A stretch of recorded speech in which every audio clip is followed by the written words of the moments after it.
네, 4월 총선을 앞두고 마련한 코너입니다. 판 읽어주는 PD, 반응이 뜨겁습니다. 세 번째 시간이네요. 송기호 PD 어서 오세요. 네, 안녕하세요. 네, 저희가 조국 대표와 첫 언론 인터뷰를 했잖아요. 네. 그 창당 선언 다음 날 전주에서 진행을 했었는데, 야 그때만 해도 이렇게 뜰 거라고 예측을 했었나요? 예, 맞아요. 저희가 전국에서 처음 인터뷰했었어요. 창당 선언하고 개별 언론사로는. 그랬죠. 예, 한옥의 그 전주 한옥 호텔에서. 아 표정이 굉장히 뿌듯해 보이시는데. 네. 그런데 솔직히 말하면은 그때 당시에 저도 사실은 이렇게까지 돌풍을 일으킬 거라고 몰랐어요. 한마디로 네네. 정알못이었던 거죠. 정치를 알지 못하는 예. 그렇군요. 뜨기는 뜰 거라고 했는데 돌풍 수준까지는 예측을 못했다. 뭐 최신 여론조사를 보더라도 조국 혁신당의 지지세가 점점 더 커지는 듯한데. 예, 맞습니다. 그 가장 최근 여론조사, 최신 여론조사 위주로 좀 소개를 해드릴게요. 그 네. 아마 보신 분들도 있을 테지만 오늘 오전에 발표된 그 여론조사 네. 곳에서 보면은 굉장히 뜨겁더라고요. 보니까 전화 면접하고 여기는 ARS 이렇게 두 가지 나눠서 이제 진행을 하는데 네네.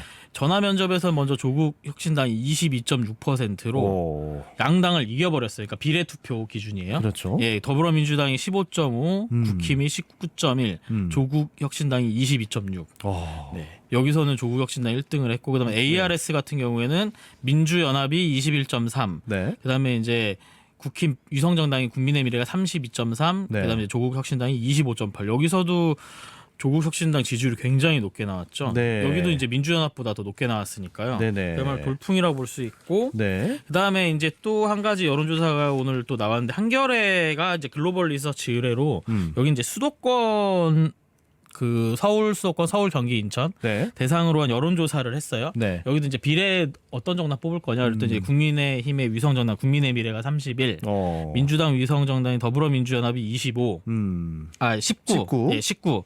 아 비례가 여기 31, 국힘 국민의 미래가 31, 네. 그다음에 민주연합이 19, 조국혁신당이 19 이래서 동률을 기록했어요 민주당이랑. 네. 와. 예, 합치면은 국힘보다도 높죠. 국힘이 31, 민주랑 조국혁신당 합치면 38. 네. 네.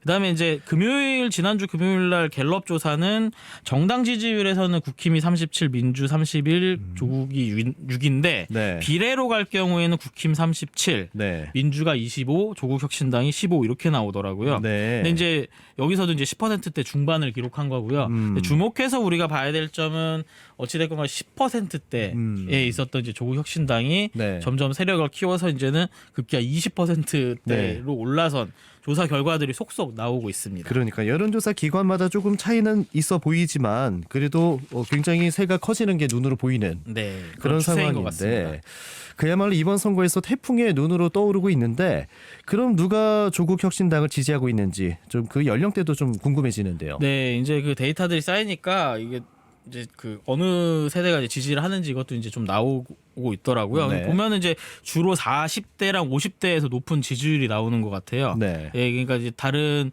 뭐 여론조사 결과 종합해보면 공통적으로 나오는 것 같은데 흥미로운 점은 이분들이 자녀를 가진 부모들이라는 거잖아요. 그러겠죠? 예, 근데 이제 조국 그 대표하면은 떠오르는 게 자녀 이른바 입시 비리 혐의, 예, 그 자녀 리스크가 있는데 이것만 보면은 이제 더 이상 뭐 리스크 아닌가 이렇게 네. 생각할 수도 있을 것 같아요. 그러겠네요. 예, 그러니까 이제 그동안 사실은 조국 대표 조국 사태 이후로 조사를 해보면은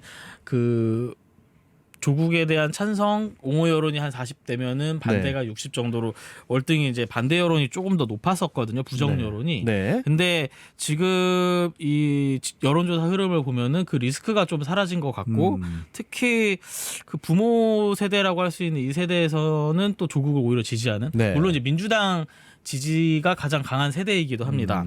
그러면 왜 이번에는 조국 리스크가 작동하지 않냐? 왜냐하면 조국 신당이 처음 나올 때만 해도 이 사법 리스크 얘기를 많은 분들이 지적을 하셨잖아요. 그러게요. 예. 근데 이제 그 한 가지 우리가 또 생각해 볼 점은 윤석열 대통령 부부와 이제 좀 대비가 되는 것 같아요. 아무래도 왜냐면은 사람들이 보기에는 어쨌든 공정성을 많이 보잖아요. 네. 조국 장관 부부는 가족은 이제 그 처벌을 받거나 예. 혹은 이제 재판 진행 과정이 있잖아요. 약간 네네. 혹독하게. 네. 예, 그게 있는데 그러면은 이제 윤석열 대통령과 김건희 여사는 그러면은 과연 거기에도 제대로 수사를 했느냐 이 물음을 하는 거죠. 네. 그래서 이제 뭐 주가 조작 혐의 의혹도 있고 비올백 수수 사건도 있고 뭐 이런 게 이제 제대로 수사가 이루어지지 않고 특검 무산되고 이런 거 보면서 여론도 네. 여기 이제 좀 상승작용한 게 아니냐. 그래서 이제 조국의 강은 건넜는데 윤석열의 오히려 강을 건너야 되는 거 아니냐. 네. 예, 이런 이제 분석들이 또 나오고 있는 것 같아요. 한편에서는. 네. 네. 근데 이제 다만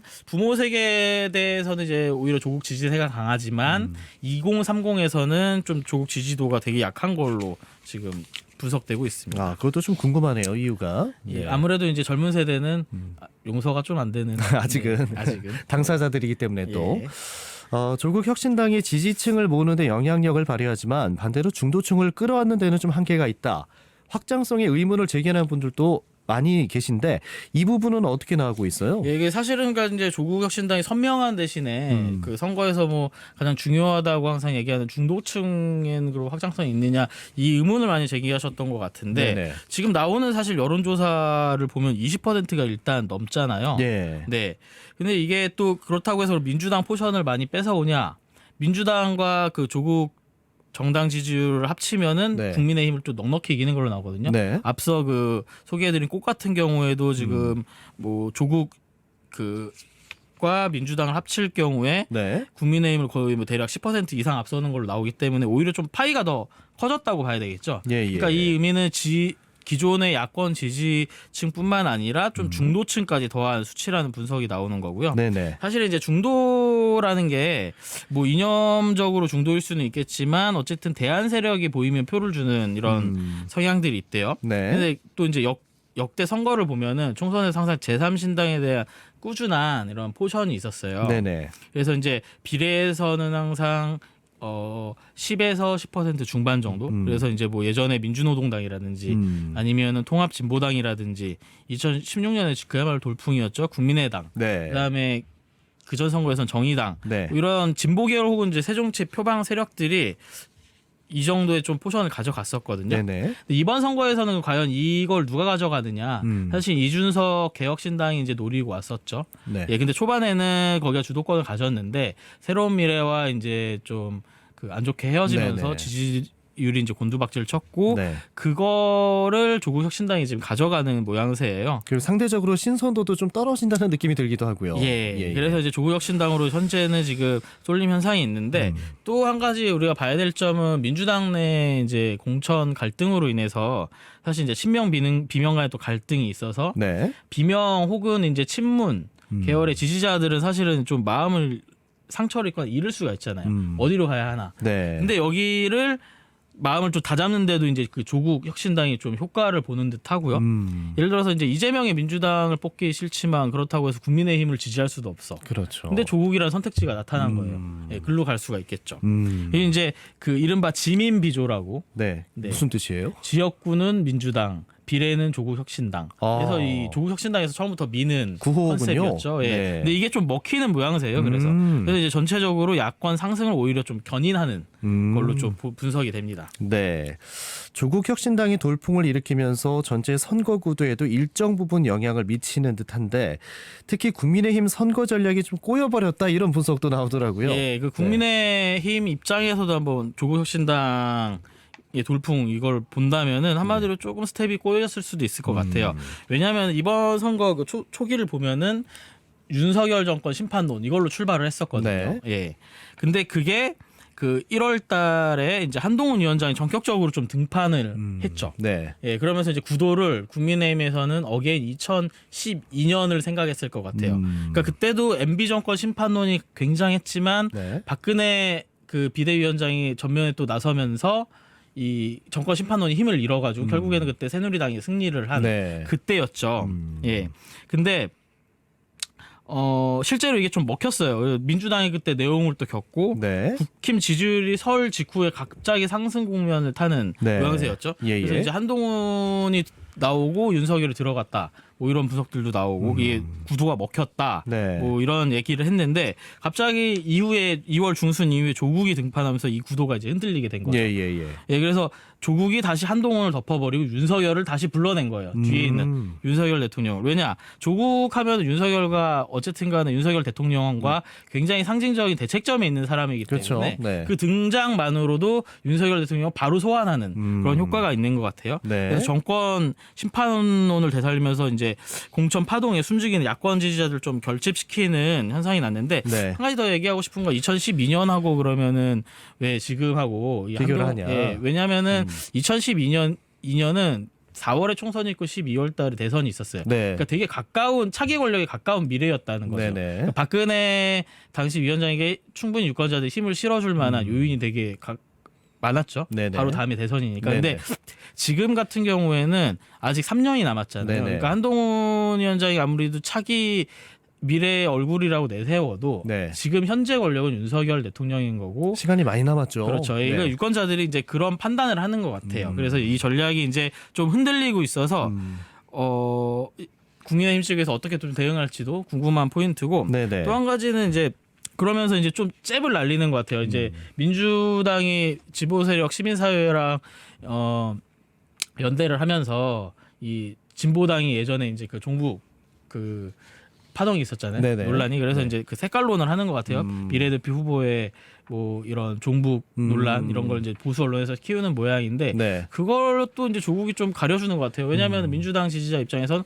아 그래? 그럼 나는 민주당 비례 안 뽑고 조국으로 갈게. 이렇게 이제 선택지가 나오는 거기 때문에 그렇죠. 선거 구도에도 약간 좀 그런 변화가 있는 것 같습니다. 네, 흐름이 갑자기 재밌게 됐는데 그렇다면 20%를 넘긴 조국 혁신당의 지지율은 어디까지 오를까 궁금하고요. 예. 그에 따른 예상 의석수는 얼마로 보시나요? 그 조국 대표가 처음에는 이제 10석을 목표로 얘기하고 다니셨어요. 그랬죠. 예, 근데 최근에 이제 그 영입 1호인 신장식 변호사는 뭐 마음 같아서 12석까지 늘리고 싶다 뭐 이런 얘기를 하고 다니시는 것 같아요. 네네. 근데 이제 2016년에 그 안철수 국민의당 이 당시 그때 한 26%뭐 이 정도 얻었던 것 같아요. 비례에서. 네네. 그때도 돌풍이었죠. 예, 돌풍이었죠. 근데 그때 민주당 25%를 심지어 앞섰어요. 예. 그러니까 이 정도를 한 목표로 삼아도 되지 않을까? 지금 예. 추세 같으면. 네. 목표는 항상 조금 높게 잡는 거니까. 네네. 예. 25%일 경우에 비례를 정말 12석을 가져갈 수 있더라고요. 아, 이게 현실적인 목표가 됐네요. 그러니까 이제 예, 최대치는 이렇게 예상은 하는 거고 네네네. 다른 데서 보면은 이제 뭐 10% 중반을 안정적으로 가져간다 하면 7석에서 10석 정도는 네. 조국 혁신당이 현재 흐름에선 가져갈 수 있다. 네, 12석까지도 바라볼 수 있게 된 상황. 조국 혁신당이 반전을 일으키는 가운데 그러면 그 큰 형격이잖아요. 예. 그 민주당 상황이 궁금한데 그동안 공천 파동 등으로 내용을 겪었고 이재명 대표의 존재감도 좀 미미한 편이었어요. 네, 어떻게 그렇죠. 보시나요? 예, 근데 그 또 오늘 이제 또 여론조사를 기준으로 한번 말씀을 드리면 민주당 내에서도 약간 이제 좀 바닥을 치고 반등을 좀 이뤄가는 것 같다. 네. 뭐 이런 게 나오는 것 같아요. 네. 먼저 리얼미터 정기 여론조사에서도 오늘 다시 그 민주당이 국민의힘에 역전을 했더라고요. 예, 43대 41 이 정도 역전을 해서 예. 오랜만에 이제 민주당이 다시 앞서는 결과를 만들어냈고 네. 그다음에 여론조사 꽃 같은 경우에도 오늘 이제 그 경기도 전체에 대한 경기도와 인천 전체에 대한 그 여론조사 결과를 내놨어요. 네. 지난번 서울처럼 그랬더니 민주당 입장에서는 굉장히 지금 긍정적으로 바라볼 수 있는 게 경기 뭐 한 3군데 정도 열세고 그다음에 뭐 분당 정도 한 곳이 이제 경남 열세인 걸로 드러났고 나머지는 모두 다 이기는 걸로 나타났거든요. 예, 인천도 비슷한 결과 흐름이고. 네. 예. 여기에 이제 그 1, 2주 전에 나왔던 서울 여론조사 꽃에서도 40개 안팎의 좀 우세한 흐름이 있어요. 네. 서울 49개 중에도. 네네. 그러니까 이제 이 조사 시점을 보면 어쨌든 2월 중하순에 뭐 주로 실시된 것 같던데 예. 이때쯤이면 이제 민주당의 모든 악재라고까지는 아니더라도 뭐 공천 파동이나 뭐 이런 탈당 이런 리스크들이 좀 반영이 된 조사이기 때문에 네. 어쨌든 간에 민주당이 이번 선거에서 좀 분수령이 될 수도권에서 굉장히 좀 선전하는 흐름이 여론조사 성에서는 좀 잡히고 있다. 예. 우려했던 것과는 달리. 네. 그다음에 이제 한겨레에서도 오늘 좀 여론조사를 냈어요. 네. 여기도 이제 수도권을 대상으로 조사를 했더라고요. 그랬더니 민주당이 42%, 국민의힘이 34%, 민주당이 8% 앞서고 있고요. 그다음에 정권심판론이 53, 그다음에 지원론이 41. 이래서 이제 저 심판론이 약간 더 우세하다는 게 나왔어요. 예. 여기서도. 네. 전체적으로 어쨌든 서울, 경기, 인천 수도권 흐름이 일각에서 뭐 이제 국민의힘이 뭐 압승할 거다 이런 것과는 달리 네. 이것만 보면은 현재 민주당이 좀 안정적으로 우세를 이어가는 것 같고 네네. 또 한 가지 주목해서 봐야 될 건 한강 벨트거든요. 그러니까 서울에서도 서울 강남 쪽은 국민의힘이 우세하고 네. 서울 외곽 쪽은 민주당이 우세하고 그 가운데는 한강 벨트를 지금 누가 가져가냐 이 싸움이 굉장히 중요한데 네. 여기 한강 벨트의 이제 판세를 읽을 수 있는 여론조사들이 또 주말에 몇 개 나왔죠. 네. 조선일보가 이제 K스탯이랑 같이 공동으로 조사한 거에 따르면은 네. 여기도 이제 그 마포를 조사를 했는데 여기 정청래 후보가 함은경 후보를 10% 이상 크게 앞서는 걸로 나왔고요. 네. 그다음에 이제 그 뉴스원에서도 조사한 결과 광진을 지역구 네. 지난번에 저희가 다뤘죠. 네. 고민정 후보가 오신환 후보를 오차 범위 끄트머리인 것 같아요. 그래서 한 7% 정도 앞서는 걸로 나왔어요. 네네. 예, 그다음에 역시 여기도 마포를 공통적으로 조사했는데 정청래 후보가 함은경 후보를 10% 중반 이상 예. 앞서는 걸로 나와서 네. 한강벨트 핵심이라고 할 수 있는 광진을 뭐 마포를 이런 데를 이제 일단은 민주당 후보들이 조금 앞서는 걸로 나왔고요. 예. 또 이제 관심 지역구인 명룡대전이 펼쳐지는 인천 계양을 네. 여기도 이제 조선일보 여론조사상으로는 이재명 후보가 43, 원희룡 후보가 35. 그래서 이재명 후보가 좀 더 앞서는 걸로 나왔고요. 네네. 뉴스원과 갤럽에서 이제 수원병 보면은 수원병에서도 현역인 민주당 김영진 후보가 41. 네. 그다음에 박문규 전 장관 국민의힘 여기가 36에서 오차 범위 내기지만 하지만 민주당이 조금 앞서는 걸로 나와요. 예. 이게 전체적으로 어쨌든 민주당 후보들이 조금 앞서는 걸로 나오는데 네. 민주당 입장에서 고무적인 거는 그 세부 데이터를 보면은 중도층이 민주당 후보를 조금 더 지지하고 있다는 거예요. 사실은 이번에 민주당 입장에서는 현역들이 워낙 지난번에 많이 이겼잖아요. 그래서 네. 어느 그 상대당을 공략하는 것보다는 자당 후보들의 수성 얼마나 지키느냐 이게 중요하거든요. 네. 예, 그런 점에서 봤을 때 이 여론조사들이 좀 그 수성 전략에 긍정적인 시그널을 주는 것 같고 예. 여기에 현역 프리미엄이 분명히 있을 거예요. 지금 초기 그러겠죠. 여론조사겠지만 네. 그렇지만 중도층에서도 민주당을 조금 더 지지하는 걸로 나왔고 그다음에 조금 전에 말씀드렸듯이 한강벨트에서 광진 마포 쪽에서는 좀 앞서는 걸로 나왔지만 민주당 네. 입장과 이제 국민의힘 측에서도 여기를 가져와야 되는 한강벨트 나머지 한강벨트들인데 예를 들어서 동작을 갑을 그다음에 마포 그다음에 강동구 뭐 중구 성동 뭐 이런 데가 있는데 예.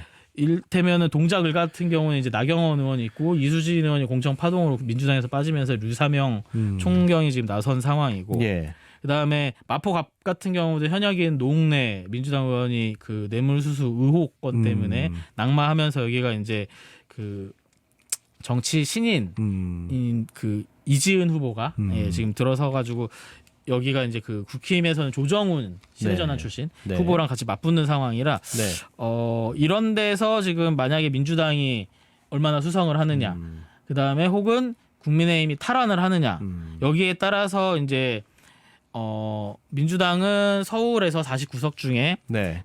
그 한 30석 중반에서 40석 초반까지를 가져갈 수 있는 거고 예. 국민의힘은 기존에 이제 원래 지난 대선 때 8석이었지만 이런 지금 한강벨트에서 가져온다면 한 15석까지 정도도 노려볼 수 있지 않느냐 뭐 이 정도를 생각할 수 있어요. 네. 또 서울에서 변수를 좀 더 살펴보면은 서울에 이제 3, 40대들이 집값 문제로 이제 경기 인천거 외곽으로 좀 많이 밀려났다는 얘기들이 많이 나오잖아요. 그렇죠. 그리고 이제 서울이 좀 고령화됐고 네. 그래서 원래는 서울 같은 경우에는 확고한 민주당이 세가 좀 셌어요. 2012년부터도 서울 국회의원 선거에서는 민주당이 계속 2-3배 이상 의석을 가져갔는데 이번에는 이런 게 좀 변수가 될 수 있다. 네. 실제로 지난 대선 때도 경기에서는 민주당이 이겼지만 서울에서는 그 국힘 윤석열 후보가 이재명 후보 5% 앞섰고 네. 지난 지선 때도 그 17대 8 전체 25개 구청장 선거에서 국힘이 예. 17, 민주당이 8 가져갔기 때문에 네. 이번 국회의원 선거도 이게 조금 보수화 흐름, 서울에서 나타난 보수화 흐름, 최근 대선과 지선 흐름을 어떻게 이게 좀 흐를 것이냐, 어느 쪽으로 기울 것이냐 이 부분을 좀 지켜봐야 될 것 같습니다. 네. 그런 분석도 있군요. 그런데 이 여론조사라는 게 왜 이렇게 제각각인 거냐, 믿을만하냐 이런 의문도 나오고 있잖아요. 특히 뭐 대표적으로 갤럽과 꽃을 비교하는 분들이 많이 네. 계신데 어디를 믿어야 될까요? 네, 여론조사 꽃과 갤럽 이거 비교하는 분들이 많은 것 같아요. 예. 특히 이제 그 진보 성향 그 유권자분들께서 좀 이런 의문을 많이 제기하시는 것 같아요. 왜냐하면 같은 전화 면접 방식이잖아요. 네. 전화 면접 방식으로 같은데 이게 결과 좀 이렇게 상충되게 나오는 것처럼 네네네. 보여서 네. 그래서 흔히들 말하면 이제 꽃은 진보 쪽, 갤럽은 보수 쪽 과표집이 일어난 게 아니냐 이렇게 좀 얘기하시는 분들이 많아요. 실제로도 이제 그 성향별 응답자 성향별을 보면은 꽃은 상대적으로 진보가 조금 많고 갤럽은 보수가 조금 많은 것 같아요. 네. 그래서 그 민들레 뉴스의 그 기고하시는 강동형 전 서울신문 상무 같은 경우에는 이 꽃과 갤럽 중간 어디쯤 될 것 같다 이렇게 얘기하는 칼럼을 한번 썼고요. 예예. 근데 또 한편으로는 이제 리얼미터 이택수 대표 같은 경우는 이런 분석을 내더라고요. 그 지금은 이제 여권 그러니까 이제 국민의힘 보수가 집권하는 시기잖아요.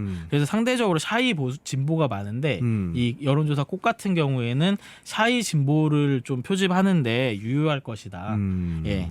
그런 얘기를 해요. 네. 그래서 그때 이택수 대표는 이제 지난번 꽃에서 발표한 서울 판세 조사 있잖아요. 그게 이제 실제 결과랑도 어느 정도 비슷하지 않겠느냐라는 네. 전망을 내놨어요. 이 분석대로라면 민주당이 조금 유리한 결과 가져올 수 있다는 거죠. 네. 사실 이제 갤럽에서 매주 금요일 내놓는 정기 조사는 전국 지지율만 좀 참고를 하시면 될 것 같아요. 예. 1000명 단위의 샘플이기 때문에 그 전국 지지율이 이렇다 추이만 좀 판단하면 되고 뭐 그 대표적으로 막 요즘에 얘기하는 뭐 서울이 189명대 갤럽이 189명이고 꽃은 24,500명인데 이게 말이 되냐 이렇게 하는데 사실 이게 둘이 그렇게 비교하는 건 맞지 않습니다. 네. 왜냐하면 갤럽 같은 경우는 전국 추이를 보려는 조사이기 때문에 그 서울 그 조그만 샘플을 좁힐 때 오차 범위가 사실 커져요. 그러겠죠. 네, 그래서 아까 제가 소개해드린 뉴스원 갤럽 여론조사 있잖아요. 광진을 그다음에 뭐 마포 이런 데는 민주당 후보가 갤럽에서 실시한 조사지만 좀 결과가 다르게 나왔죠. 예. 민주당이 앞서는 걸로. 네. 예. 그래서 이 정도로 좀 생각해 주시면 좋을 것 같습니다. 네,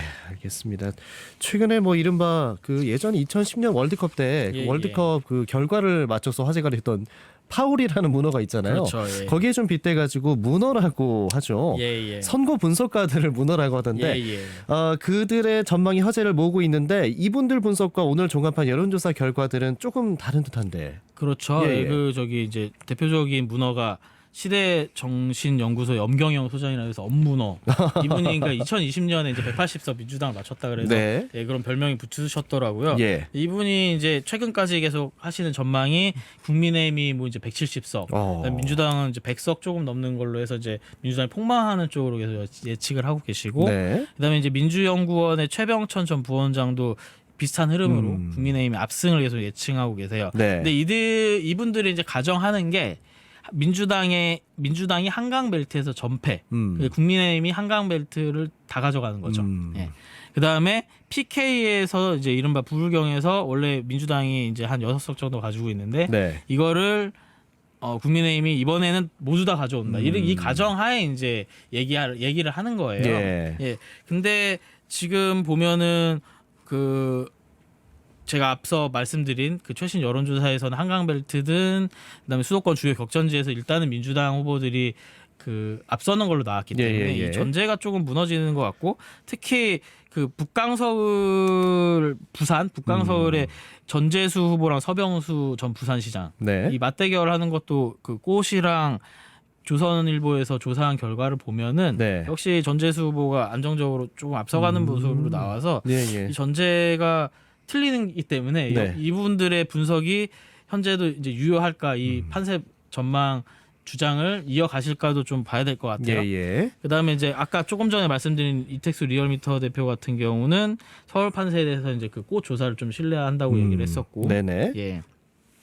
그다음에 유시민 작가 같은 경우에는 계속 민주당의 우세를 예측하고 있는 거고. 네네네. 근데 이제 3월 중하순 이후에 이제 본격적으로 선거운동 돌입하면은 네. 계속 그 여론조사들이 나올 거기 때문에 네네네. 정확한 예측은 조금 더 이제 보면서 해야 될 것 같고, 네. 그 다음에 그 유시민 작가님이 그 방송 여러 방송에서 얘기하시던데, 그러니까 네. 이 지지율을 볼 때 그 지역구 단위별로 실시하는 각각의 지역구 여론조사를 계속 모든 여론조사를 봐서 그 평균을 낸다는 거예요. 그럼 네네. 그걸 이제 예측하면은 좀 정확도가 높다고 하니까 네네. 관심 있는 분들은 이렇게 좀 수작업을 한번 해보시는 것도 어떨까 싶고, 네. 그다음에 이제 국민의힘 같은 경우에도 대응을 해 나가겠죠. 예, 이제 수세 모드로 접어들었는데 네네. 아직 그래도 선거가 한 달 정도 남았기 때문에 한두 차례 정도는 조금 더 이슈들이 있을 걸로 예측이 됩니다. 네, 앞으로의 판세도 기대가 되고요. 오늘은 여기까지 이야기 듣겠습니다. 판 읽어주는 PD 송교 PD 수고하셨습니다. 예, 감사합니다. 네.